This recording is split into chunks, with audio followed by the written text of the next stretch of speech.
So this real conference is really turning into something way beyond my expectations. Just thank you, Father Emmanuel, for a beautiful lecture.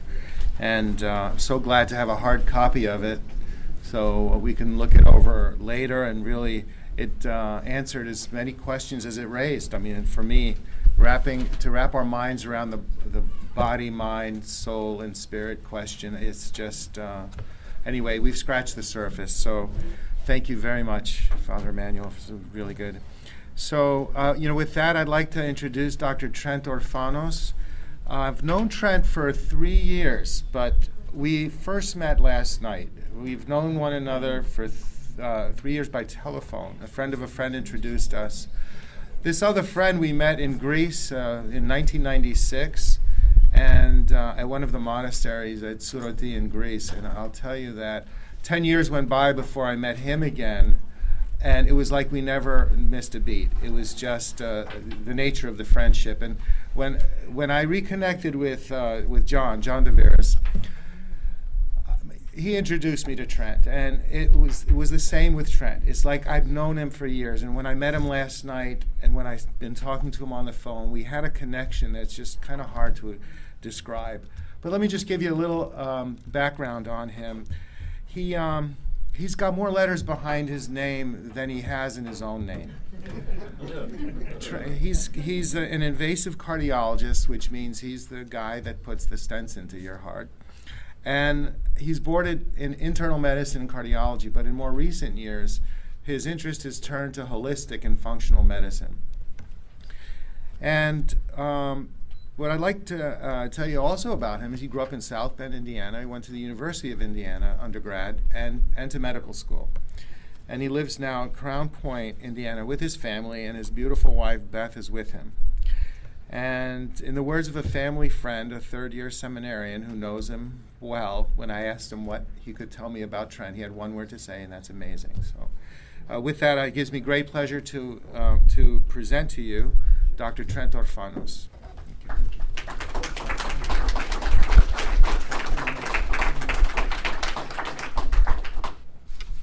Your Eminence and Reverend Clergy and all the guests, thank you for inviting me here today. When I hear mind-body-soul connection, I think to myself, how am I going to learn to find peace in the midst of the stresses and turmoil of life? How can I preserve or regain my health? How do I connect to God? The psalmist in Proverbs 23:26 gave us a clue when he said, "My son, give me your heart, and let your eyes observe my ways." I would like to talk to you about something near and dear to us, our hearts. But first, if I told you that smoking and high cholesterol were bad for your heart, I'm sure you would agree. But what if I told you that job-related stress was every bit as bad for you as smoking and high cholesterol? Wouldn't that give you pause? Here are some facts that have been published in the scientific literature. At least 80% of all doctor visits at the office are stress-related. 1/3 of Americans are living with extreme stress. 50% of Americans say they regularly lie awake at night because of stress. In another study, it was shown that stress increases the risk of heart attacks, depression, and cancer. I'm going to talk to you now about one aspect of dealing with our stress, our hearts. What is the heart? It's mechanical, it's neurological, it's energetic, and it's biochemical. We often think of the heart simply as a mechanical pump. It's just there to circulate blood throughout the body. It's almost like a dumb terminal, responding to signals from the rest of our body and not really doing much of its own.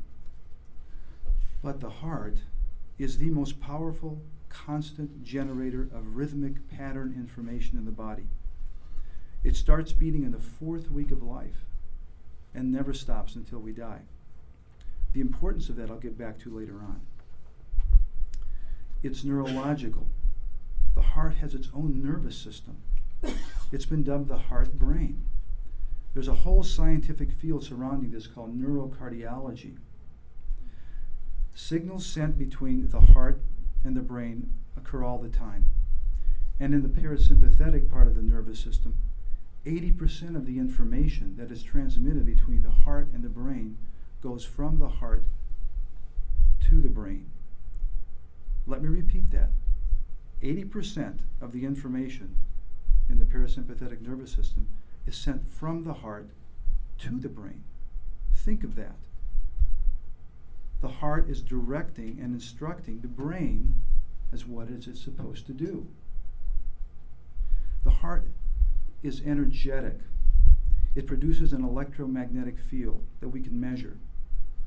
The electrocardiogram is the most well-known example of that phenomenon.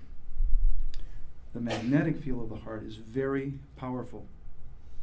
You know, we think about our brain waves as being able to be transmitted over a distance. But really, we're talking about inches at most. However, the magnetic field of the heart is 5,000 times more powerful than that of the brain. In fact, with sensitive equipment, we can detect this magnetic field 8 to 10 feet away from us, and probably farther than that. So think of that. There is this invisible magnetic field that extends around each and every one of us. 10 feet in front of us, 10 feet to the side, 10 feet up into the air, 10 feet down into the ground, 10 feet beyond us, behind us. So around each and every one of us, there is this 10-foot magnetic bubble.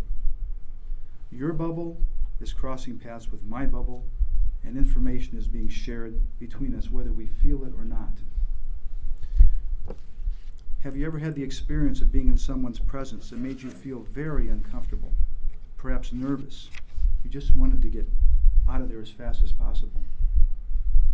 On the other hand, have you ever been in someone's presence that without saying a word, you felt calm, comfortable, peaceful, warm, loved, and didn't want to leave? Some might describe that as picking up someone's good vibes.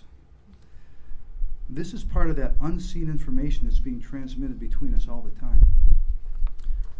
Our hearts are also biochemical and part of the endocrine system. The endocrine system is comprised of glands which secrete hormones like insulin and thyroid hormone. And those little molecules, even though they're secreted from, let's say, your thyroid gland, they operate far away from where the gland is. Let me tell you about a hormone called oxytocin. It's predominantly produced by the brain, and it's most well known for stimulating the uterus to contract that puts mom into labor. She's flooded with huge doses of oxytocin during this time. And as you well know, labor is painful and hard work. They don't call it labor for nothing.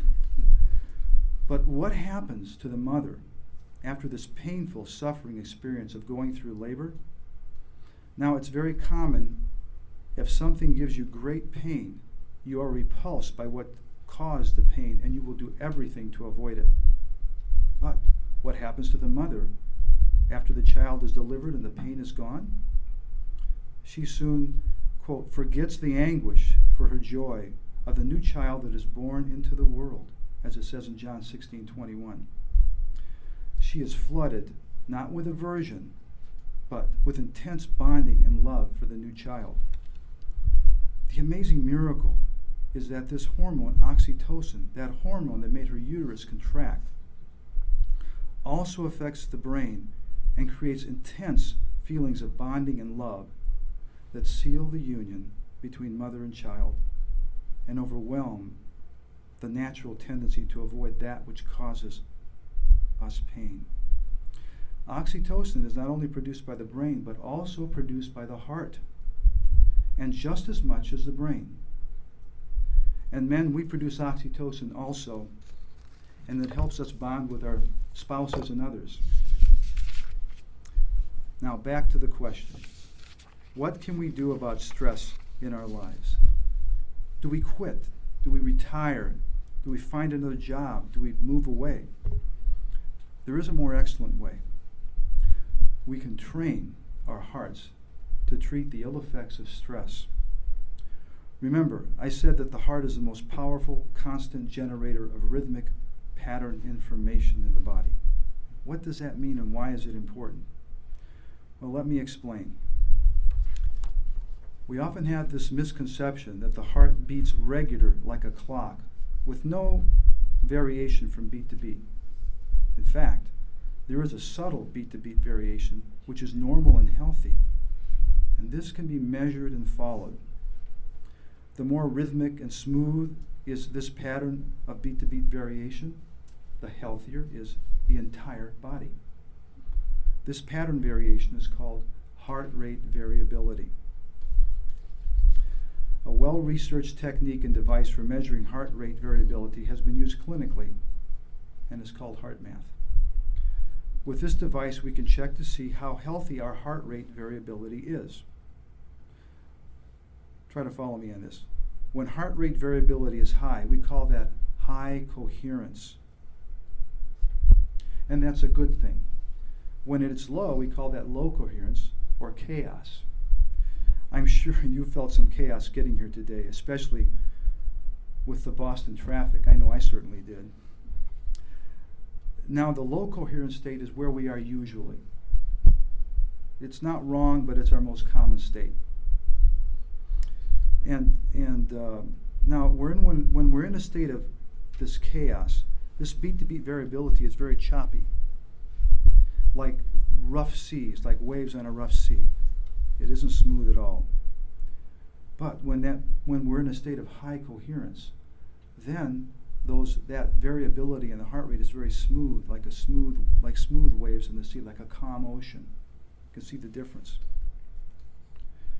And those waves will change gradually and slowly, increasing and decreasing in a very organized rhythmic pattern. Now, I looked up the definition of coherence, and we often think coherence means, and it does mean this, to be logical and consistent and this sort of thing. But it also means the quality of forming a unified whole. I thought that was very intriguing because that's what I see in all this, in the way our body works. Think of a laser. You know, a laser, this is a physics term, but a laser is a very high intensity light that's very focused in one color. A laser light is called coherent light. A flashlight is incoherent light. You can light up a room with a flashlight, but you can't cut through a piece of steel with a flashlight. But you can with a laser. So you see the power of coherence. This is one point that I thought was interesting. Chaos, a condition of great disorder. So this heart rate variability is very important because it accurately reflects the health or sickness of the heart-brain connection and function of the autonomic nervous system. Now, the autonomic nervous system is that part of the nervous system that operates more or less automatically. Think of the heartbeat or breathing, that we don't think about our heartbeat, we don't think about our breathing particularly, and it goes on without our conscious attention. The lower the heart rate variability, the more problems there are with behavior, emotional regulation, depression, anxiety. Our judgment isn't as good as it should be. When we're low heart rate variability, parts of the brain are inhibited or blocked from functioning correctly. And we can't function at our best. Have you ever been upset, angry, anxious, perhaps afraid, and in that state of mind said things that you later perhaps regretted? I'm sure we've all experienced that. You may have said to yourself, what was I thinking? Well, in a way, you really weren't in your right mind.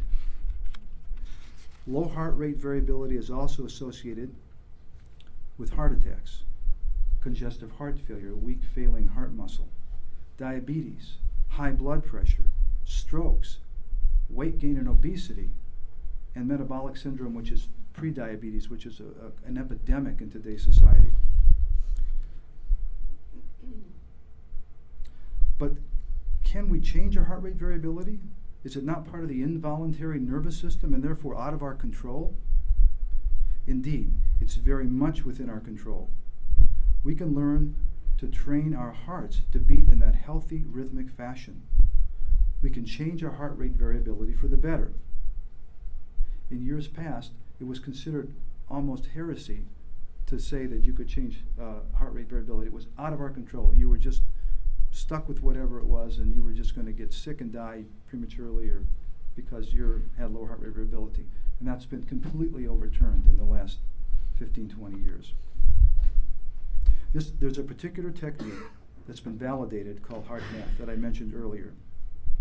It utilizes a mathematical formula that measures the heart rate variability and displays it on a computer graph, which we see here, or on a small handheld device that shows you your state of heart by color and sound. With this, you can determine whether your heart is in a coherent, optimal state or an incoherent state of chaos. With certain exercises, you can train yourself to be able to produce that coherent, healthy state. Here is this exercise in 3 parts. First, focus your attention on your breathing. Breathing in and out slowly, 4 to 5 seconds in, 4 to 5 seconds out, or whatever is comfortable.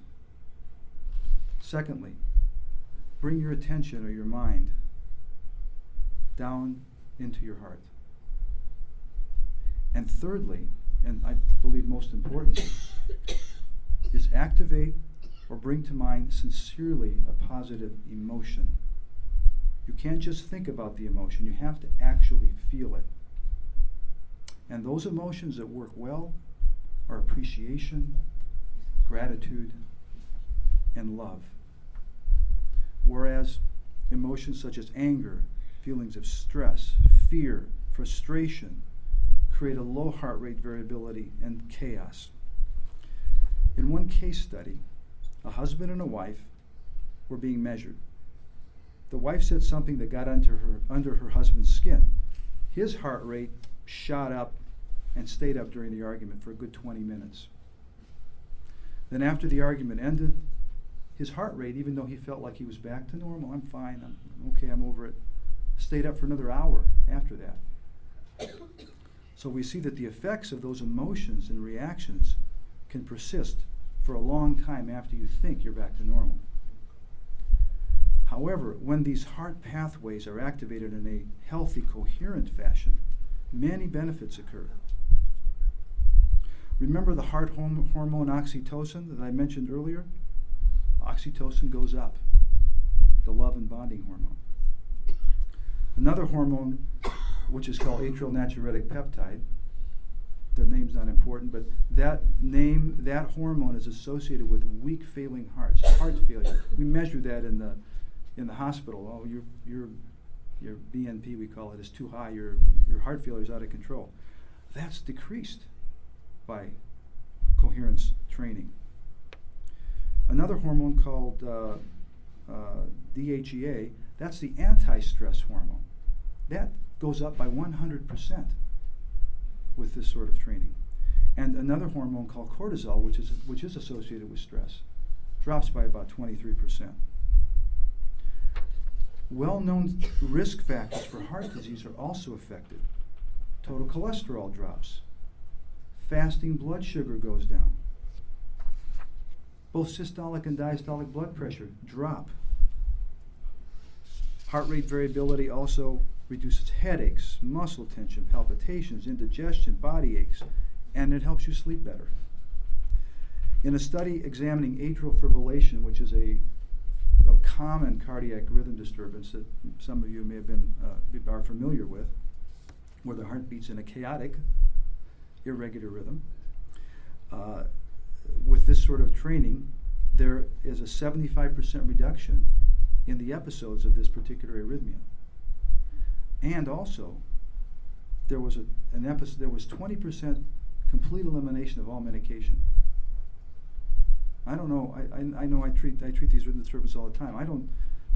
They don't go away. Atrial fibrillation does not go away. It gets worse as we get older. It comes on more frequently, and yet this state of heart can help cure something or treat something that's, in my opinion, very difficult to treat. In an asthma study, 50% of the patients with asthma had improved breathing, symptoms got better, and they needed less medication. It's not only medical problems that improve, but memory improves and learning improves. There was a study in combat veterans who have post-traumatic stress syndrome. In those patients, there was improvements in attention, immediate memory, ability to memorize lists, and other things along that line. And in other studies, long-term memory was improved by 40%. Short-term memory by 24%. So your quality of memory improved. Test taking improved. Mistakes were prevented. Even intuition was tested, and it improved as well. So in a way, you're smarter and more intelligent, and I might say possibly better looking. Influencing our heart rate variability does not just affect us personally and internally, it affects others around us. In another study, a mother and her infant baby were being monitored. The mother was asked to hold her baby and love her.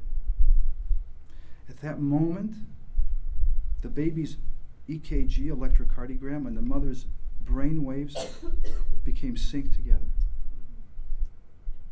In another case, a young boy, Josh, and his dog, Mabel, were hooked up to the monitors.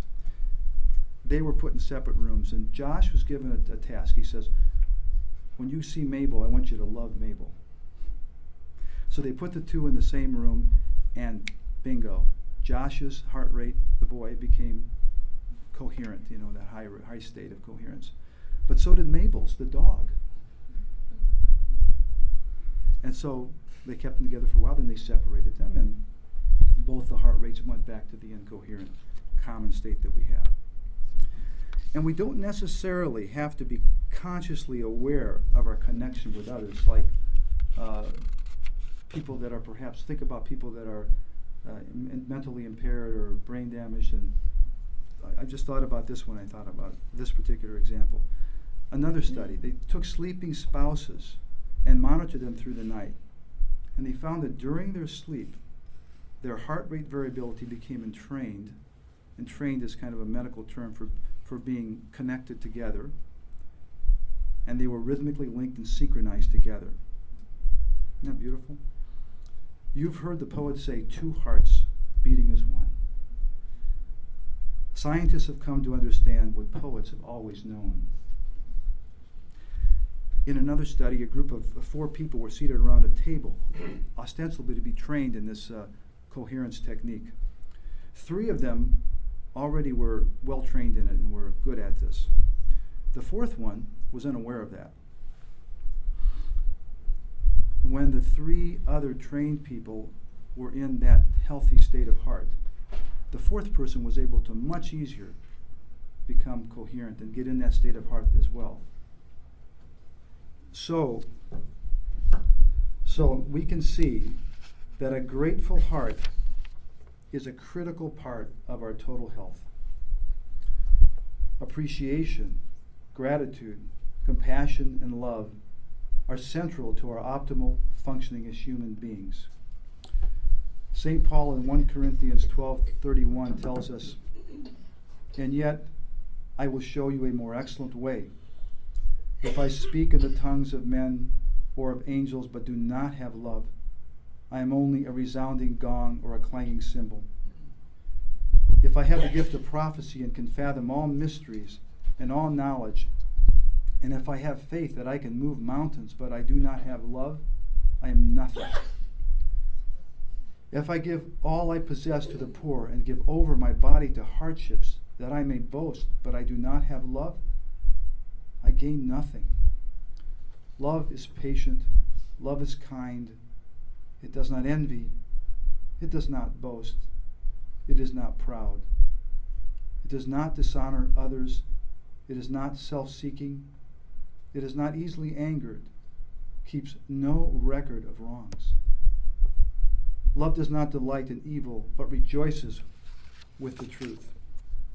It always protects, always trusts, always hopes, always perseveres. Love never fails. 21st century science finally catches up with first century Christianity. In 1 John 4:18, we read, "There is no fear in love, but perfect love casts out fear." So, we see that this coherent, healthy state of the heart cannot coexist with fear, anger, resentment, frustration, and anxiety, but thrives with love, compassion, empathy, and mercy. St. Paul also said in Romans 2:14, "For when the Gentiles which have not the law do by nature the things contained in the law, these having not the law are a law to themselves, who show the work of the law written in their hearts, their conscience also bearing witness, and their thoughts the meanwhile accusing or else excusing one another." The law is written in our hearts, literally. It is written in our DNA. Our hearts are our physical and spiritual center, orchestrating and coordinating the healthy function of our body and soul. And the prayer of the heart, the Jesus prayer, epitomizes this. Archimandrite Zacharias says in his book, The Hidden Man of the Heart, that in the fullness of our prayer of repentance, that God speaks to us and, quote, "His voice imparts divine power that opens up and quickens the heart of man." The opening up of the heart signifies the healing of his personhood, for he is now spiritually reborn and has been adopted by the Father who is without beginning, end quote. So our hearts are quickened and our personhood is healed, and we are united to God through prayer. David said in the 50th Psalm, "Create in me a clean heart, O God, and renew a steadfast spirit within me." A clean heart, one free of fear, anger, hostility, free of the passions. I would suggest to you that the heart is an entry point into us for the Spirit of God. And when we are coherent and allow the Holy Spirit to enter, then we become entrained or synced with the Holy Spirit, just like my earlier example with our sleeping spouses. How wonderful to be entrained with the source of life. As I said earlier, the Lord said through the psalmist in Proverbs, "My son, give me your heart and let your eyes observe my ways." He's given us the great commandment to love one another from our hearts. And in so following his ways, the commandments given to us by his church, our hearts are now open to receive divine grace. The message I want to leave you with is this. This marvelous biology with which we are divinely fashioned thrives on love, prayer, and thanksgiving. God is love, and is the source of love, and to him all thanksgiving is due. The peace of God that surpasses all understanding awaits us. True healing abides there. So we can actually say that the latest advances in scientific evidence concerning the heart and around the heart tell us that we are all hardwired to connect to God. Thank you.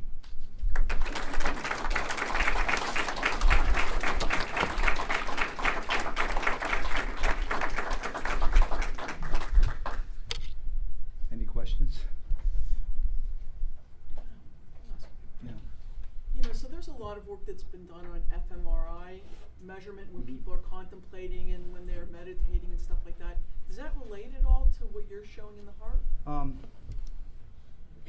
I don't know if anything's been done with heart with coherence training for fMRI. I know it's been done with other natural techniques like acupuncture. The acupuncture points where it's meant to be from time immemorial. Let's say this particular point helped someone with a certain bodily problem or an attitude problem or pain, and that part of the brain, when they discovered functional MRI. By the way, functional MRI is MRIs are magnetic resonance images of the brain or of any organ. Functional means it's actually real time. They're actually scanning you while you're doing something. In this case, putting an acupuncture needle in. And they found out that the sites of the brain that were supposed to be treated with acupuncture lit up when they put the needle in the right place. So this is a 5,000-year-old healing tradition. So in that regard, I know about that. And well, there's been a yeah. lot where they've looked at like people in prayer. They've done monks in prayer, and they show that certain that there's a peaceful attitude that happens in the brain. And I was wondering whether there's a whether you can do the same thing with your technique and look at contemplation and meditation and show whether there's a relationship with how the brain functions. There is a study that was done on prayer and meditation, by the way, both things, using this technique, and they found that this was with the Catholics in the Rosary. And when the Catholic was praying the Rosary, they went into the coherent state. And really, think about that. When you're in a grateful, loving state, and you're grateful to God, and and you have that attitude, I mean, everything opens up. As Archimandrite Zacharias had said, he probably quoted someone else, that when the heart opens up, the whole world fits inside. And there are a few studies with mindfulness, which has the Stand exact up and same can you technique. stand up So and it's say the your exact question? same technique of breathing with mindfulness, which are fMRI, which do show that the right insular area does change and it lights up, and this is because there is the impulsivity actually gets stopped, so they get less angry during that. But they don't mention coherent breathing, but they do. It's the exact same technique of breathing. You know, we shouldn't lose sight that this somehow replaces religion or our faith. It doesn't. It just shows me that's how we're made. We're made to communicate with God. He made us this way. And when we're at our best, all those channels are open, and we can benefit from all the things that we know about our faith. It's just so powerful to me. Yes. My name is Reverend Dr. Emmanuel Chris. I'm a practicing psychiatrist and a priest. Your exercise and coherence is very much like the Hesychastic tradition in prayer. Quiet, calm, deep breathing, bringing the mind into the heart, and being in communion with God. So I think that's what we're going back to, referring back to hundreds and thousands of years, being in touch with the modern medical world now. That's why people are engaging in spirituality and meditation and yoga and other means, whereas I think our view on it from the Orthodox perspective is that we've had this tradition for centuries. It exists. Absolutely. It's very strong. It's in the writings of the fathers, and can be a wellspring of maintaining your physical and emotional and spiritual well-being. It's not just we're talking about our spiritual health, but as we know, the body and the soul and the spirit are one unified whole. Many of you know I'm interested in integrative and functional and holistic medicine, and because it's true. I mean, when I saw the truth in all this and the science, I needed the science to connect me. I needed that connection because I'm a doctor, and you know we're sort of like scientists, and so we want proof and all this sort of thing. So that really hooked me, and I saw that, and I felt it in my heart too, and so I'm totally committed to this. You know, there's one interesting thing, because we worry about this. I know I do too. This is a quote I'd like to share with you, and I'll tell you who said it later. The first gulp from the glass of natural sciences will turn you into an atheist, but at the bottom of the glass, God is waiting for you. That was said by Werner Heisenberg, who's the father of quantum mechanics back in the 1930s.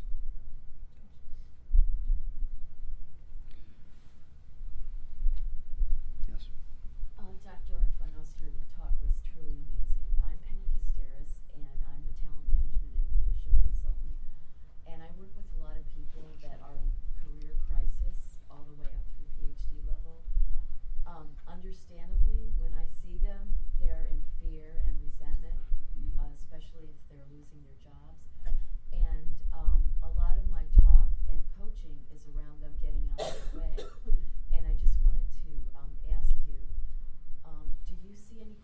connection with what is known as an amygdala or emotional hijacking. And so when these people are going into interview, a lot of times because they are in that fear state, it's problematic. And I was wondering if you wanted to comment on that. What I've learned about this is that Repeat the question. oh, sorry. The question was whether the state of fear and anxiety that we're in, that it activates a certain part of our brain that is there to protect us. It's called the amygdala, right? The almond, right? 'Cause it looks like one. So in this part of the brain, this limbic part of the brain, this is a primitive part of our brain. This is there to protect us. This is there for us to avoid danger, not to get eaten or killed by something that's dangerous out there.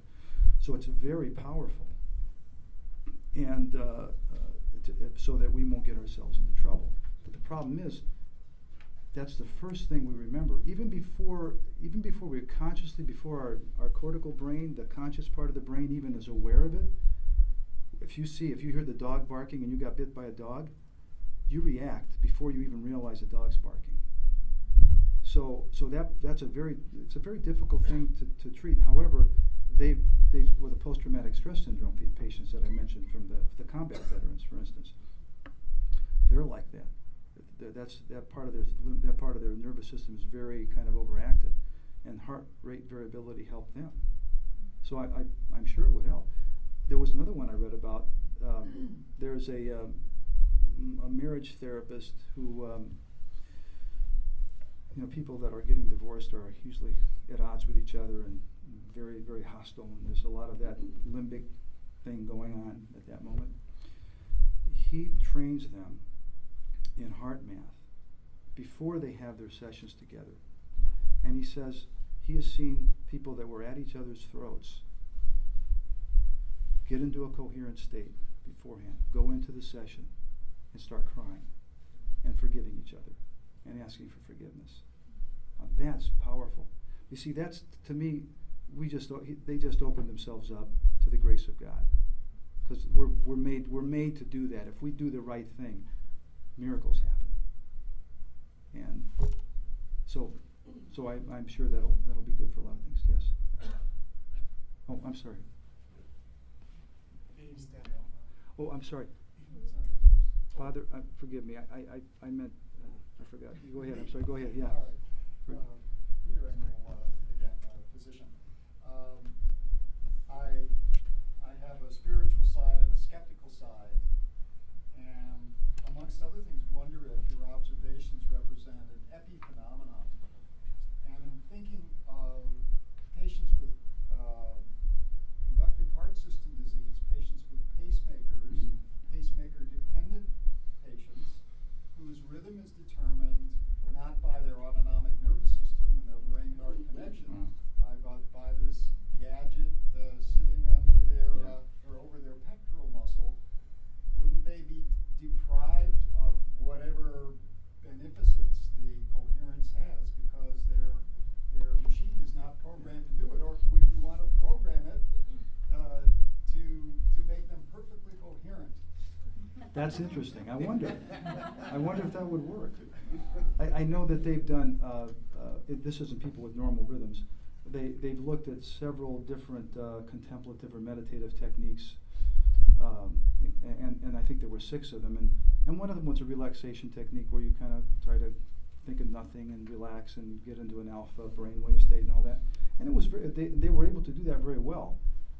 But it was only this coherent technique of activating that positive emotion that snapped that heart rhythm into the coherent state that was so healthy. The other ones didn't do it at all. They were quite chaotic, actually. So I'm thinking, I don't know if it's been tested, but I'm thinking that even if you're in atrial fibrillation, if you got a pacemaker, if you practice love, if you practice it and feel it in your heart, it'll change you, whether your heart rate variability changes or not. I'm convinced of that. I'm sure you are. Well, you feel may that. not need it.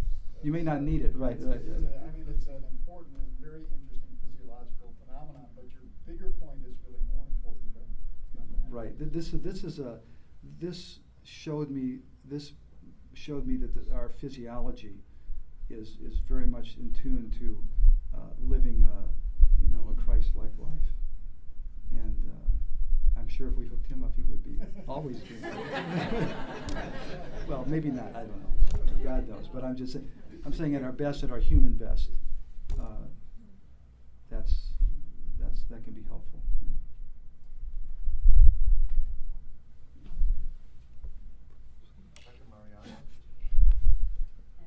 Yeah. For Dr. Classes, I forgot you were going to say something. Same question. Mariana Joe from Chicago. I have the same question that was addressed already, looking at the correlation between the Jesus prayers of the heart. Yeah. And it's just that my thoughts after the comment were that perhaps the Jesus prayer of the heart will not have resonance to somebody who is not practicing Orthodox Christian or practicing Christian. So I'm thinking that maybe those people you're going to show with appreciation, gratitude, and love to obtain the results. Well, So I don't think you have to be an Orthodox Christian to follow God's commandments. I remember who's from Father Calistosware, Bishop Calistosware. He said in one of the talks in Chicago, he said he spoke the parable of, when did I see you and not feed you, Christ? When did I not come to visit you in prison? When did I do this? He said, when you did it to the least of my brethren, you did it to me. He likened that to speaking to perhaps even non-Christians. Maybe somebody was completely, rejected Christ, but yet he gave alms, he was kind, he took care of the poor, he visited the sick, he was a compassionate person, and yet he was doing Christ's will, following the commandments, just like it said, even those who don't have, like St. Paul said, who don't have the law. So I'm sure that it would open up anybody's heart. I think the Lord is looking for a way in. Give him a little crack in there, and he'll come in. If you open the door a little bit, he'll come in and give you the opportunity to know him better.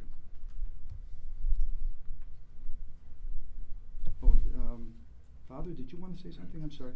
Okay. No, I was impressed with your presentation, but in my youth I tend to be a Christian. I was a Christian activist, and later I have come to appreciate the contemplative and the mystical aspects of our faith. But I still struggle to relate the contemplative and the mystical aspects of our faith, the so-called hesychastic tradition, with a prophetic understanding of our Christian calling. And there are many theologians who call for a kind of prophetic mysticism. And your presentation persuades us that in order to be a prophet, you must have the spiritual resources and the innate tranquility to be with God. How would you see that kind of Christian spirituality that you presented involved in a life of an unjust, oppressive, and violent world, doing the work of God where you must not only have the spiritual resources, but you must have the anger against the oppressive realities of life? How can we be mystical prophets? How can we marry prophecy with mysticism? Because what you present us, it can be, in a way, a spiritual legitimatization of individualism. Yeah. Although it is not so. That kind of, in life, we tend to use all our emotions, responding to God's call to change not only ourselves, but also the world that we live in. Have you ever think that? Like, how can you living, let's say, in the Middle East, and they're doing all these horrible things to everybody, how do you do that? I don't know. I'm having trouble just living in America, where everything is great, so to speak. I know it's. I really think that when you open your heart to God, like I said earlier, the whole world can fit inside, and it's a mystery and it's a miracle. I mean, how does saints, martyr? How do they present themselves to be dismembered and brutally tortured with praise on their lips? That's the grace of God working in them. But I don't know. It is a mystery. But I feel that angst inside of myself too that you're feeling.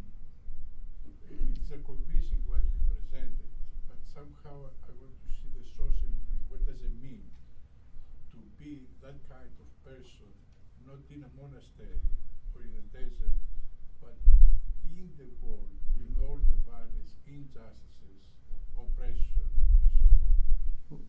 When you have that state of heart, this is the scientific part of it. This is also used in businesses. Is when they train their people in their organizations, and they teach them this technique, and they become good at it. They don't quit. They love their jobs. They stay put. They get along with each other better. They perform better. Now that's not quite in the midst of the evil of the world, but people find the workplace pretty stressful, like I was explaining, and yet this can transform that feeling and make you no longer stressed out, or at least less so that you can thrive in that environment. Beautiful.